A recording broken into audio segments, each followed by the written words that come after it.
Hello and welcome back to Football Manager. And as you saw in last episode, we did qualify for the FA Trophy 5th round, and we could have had a tie against last year's beginning club, Boston United. However, Hereford decided to throw a bit of salt in that wound by demolishing them in their replay 3-1. And I mean demolishing them. Boston didn't even have a shot until the 70th minute. That was how bad the team played.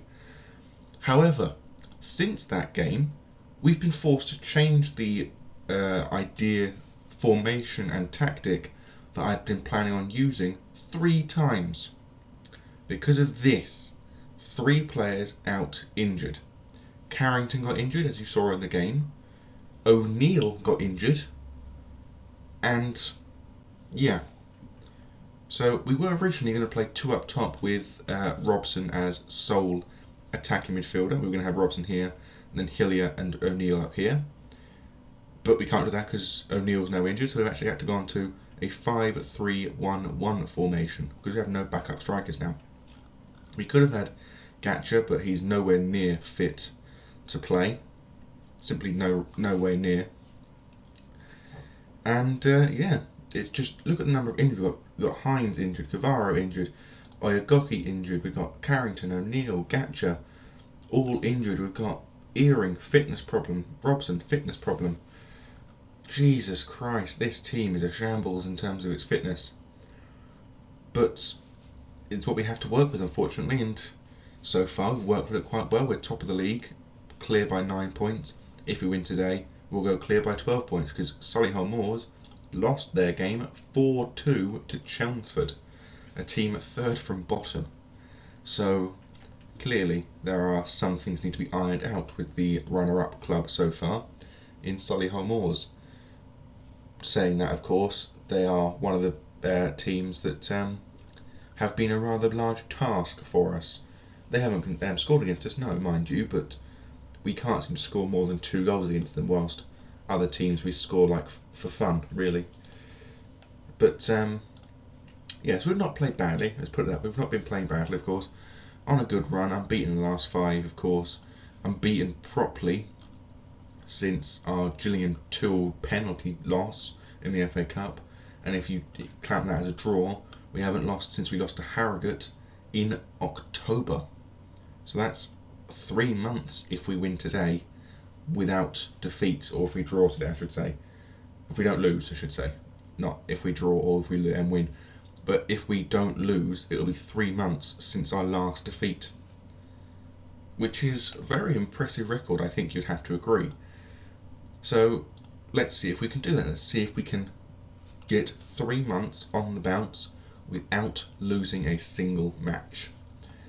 There are a noticeable lack of goals in this first team. Obviously, you can see James Penrice playing for today's game. Terenzi picked up a minor knock in training in the pre-match period of time. I think he was possibly at full fitness again for today's game, but I didn't want to risk it going into a very important piece of the season, knowing that in the run-in we can actually win the season with about 7 games left to play if we play properly. So he's on the bench today, not playing full game. So for Halifax today, we have Marcin Brzezowski in goal, with Niall Mayer, Alex Kirk, David Abontahoma and James Penrice making his debut in defence, with captain Jack Hobbs making a return from his injury he suffered earlier in the season. We've also got William Tomlinson and George Nugent, with Francis Vincent in the centre midfield, with Max Robson sitting as the attacking midfielder just behind Ryan Hillier. Whilst on the bench today we have Jamie Allen, Jack Earring, Oddie Alpha, Oscar Terenzi and Tom Bradbury. Whilst for Sutton United they have Joel Dixon in goal, John Barden, George Langston, Ben Goodliff, Danny Amos, Harry Beautyman, Alex Reid, Joe Blackwell, Michael Fernandez and Omar Bugil, something like that. It's Omar, number 9, with captain Craig Eastman. Whilst on the bench they have Brad House, Kobe Rowe, David Ajiboy, Jaden Warham and Ethan Burnett, with referee Rebecca Welch. This is a strong side, my Halifax team, and I definitely think, let's have this one, given the recent standing Oh wow, snowing for today's game against Sutton United.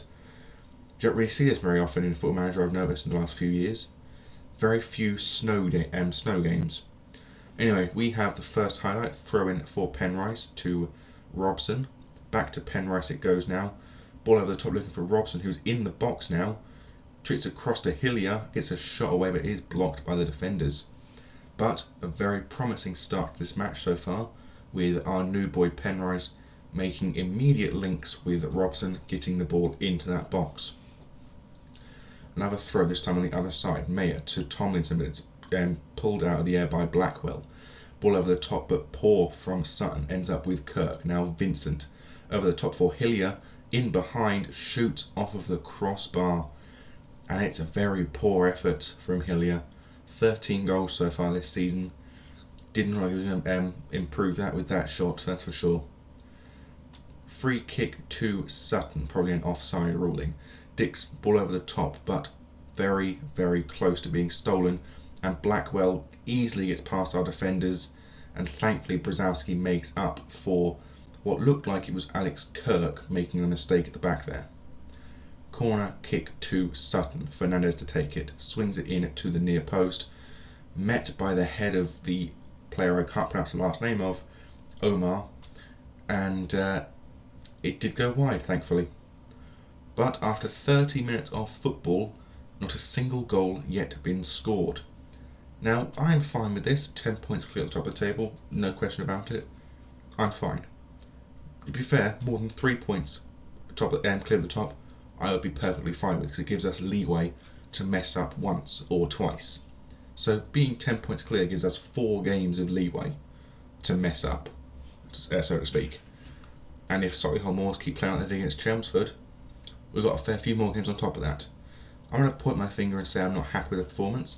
We should be winning this match, and we're not. So let's hope we can get something out of this game and try and pull off a miraculous win. We have got Allen and Oddie Alpha on the bench in case we do go back to the 4-2-3-1 formation, but at the moment it's looking very unlikely. Fernandez with another corner kick into the far post, but headed away by Hobbs, only as far as Beautyman. Beautyman now trying to get the ball back to its teammates. Langston to Barden. Barden in the middle to Langston again, back to Barden again over the top now for the impronounceable player's last name. Crossing the ball in, and thankfully Hobbs is there to make a beautiful block from a Sutton United clear-cut chance, in my opinion. We have not been very well today, and I think it's probably time to make a few changes. So, namely, the first change I'm going to make is going to be I'm going to bring Robson off. He's not played well, and he's deserving of coming off. And he's going to come off for Jamie Allen. You're probably thinking, well, why are you bringing him off for Jamie Allen? I'm bringing off for Jamie Allen because I'm also going to be bringing off, George Nugent for Oddie Alpha. And we're going to be changing back to a rather more similar formation of a 4-2-2-1. Oh, sorry, 5-2-3. There you go, that's what it should be. We have an inverted winger in Oddie Alpha and a winger support for Jamie Allen. Bit of losing my voice slightly today, which is not good, of course, when I've still got to record 2 more videos today. But I'll work through it. I've got a bottle of drink next to me. I can use that if need be. But for the last 50 minutes of this match, I've got to keep talking. I've got to make sure I get through it all. Penrice with a free kick, swings it into the far post, but headed away by Sutton. Tomlinson now with the ball. Plays it to a beautiful ball to Hobbs, now to Allen, who gets to the edge of the box, now inside, he goes down, and I'm not giving the penalty to Tomlinson.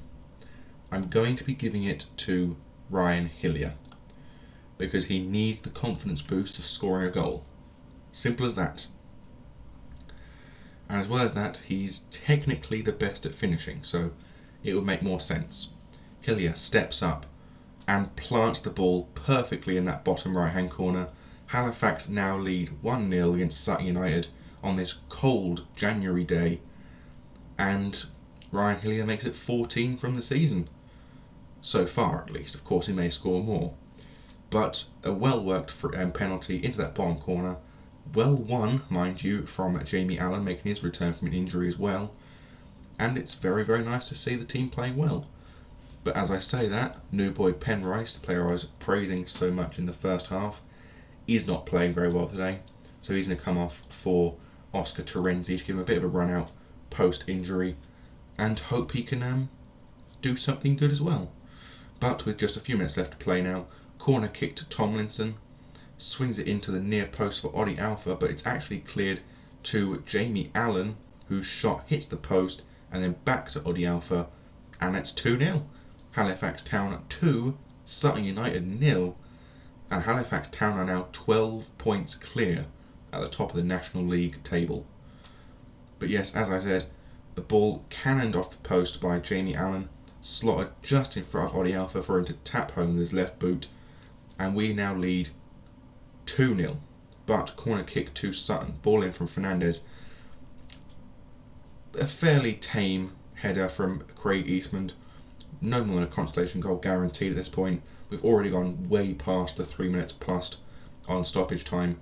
I can't see Sutton United pulling themselves back into this match. So 3 points are ours. There we go. Just proof there. 3 points are Halifax's. And we go back into the dressing room knowing full well that we're clear at the top by 4 full games. Meaning that we have until effectively the middle of April to win the season. Otherwise we could still mess it up. But as you can see, with, what is this now, 17 games left to play, we lead by 12 points, only a single defeat all season in the league, 5 draws, perfect season so far. Wait, no, it can't be 5. Hang on, I'm going to have to work this out in my head now. So, we've played 29 games, we've lost 1. Yeah, we've lost 1, we lost it to Harrogate. So, I'm going to have to quickly check the table when the game loads properly to actually know full well one way or the other whether or not how many games we've won, drawn and lost is. When the game actually does decide to fully load, of course. But this appears to be taking a rather long time for some reason. I'm not actually sure why. It doesn't normally take anywhere near this long. Especially post-match, of course, as you saw in a video a couple of days ago. There's nowhere near that length of time. But, yes, 23 wins, 5 draws and 1 defeat. No, yes, don't worry. No, okay. For some reason I did the 20 times by 3, but I did the 3 times by 6. I don't know why. I did 20, so I did 60 from the 20, but I did 18 from the 3. Completely mixed up in my head and as such completely got it wrong. Doesn't really matter. So that's it for today's video, effectively. Because Hartlepool's game was moved forward, we're actually going to be playing Southend and Hereford. So we've got 3 games off camera before we play Hereford and Southend. So until then, as I say every episode, I bid thee adieu, goodbye.